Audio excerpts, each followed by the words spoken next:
নমস্কার। দেখতে দেখতে কালকেই 29শে জুলাই মোহনবাগান দিবস।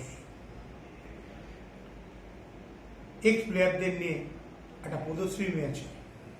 এই প্রদর্শনী ম্যাচে অঞ্জন মিত্র যখন জেনারেল সেক্রেটারি ছিলেন তখন থেকেই আমরা এই প্রদর্শনী ম্যাচ দেখে আসছি।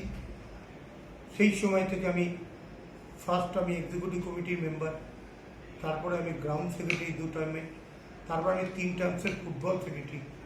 আজকে আমার খুব ভালো লাগছে যে আজকে সুন্দরভাবে সেই 29শে জুলাই পালন হচ্ছে। 29শে জুলাই খেলার পরে আবার একটা বিচিত্র অনুষ্ঠান, ইভেন সম্বর্ধনা। এইটা একটা বিশাল আনন্দের ব্যাপার।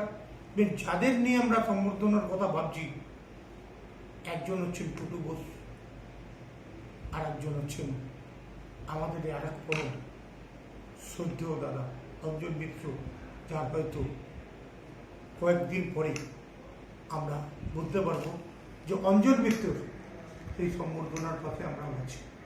নতুনত্ব কি হচ্ছে এবার 29শে জুলাই, 25তম 29শে জুলাই রজত জয়ন্তী বর্ষ, নতুনত্বটা কি হচ্ছে?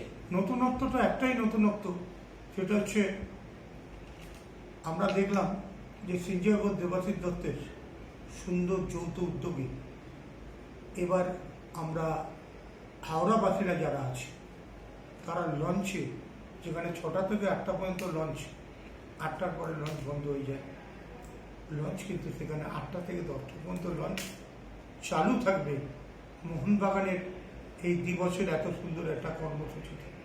ভালো লাগছে যে মোহনবাগানকে সবাই ভালোবাসে।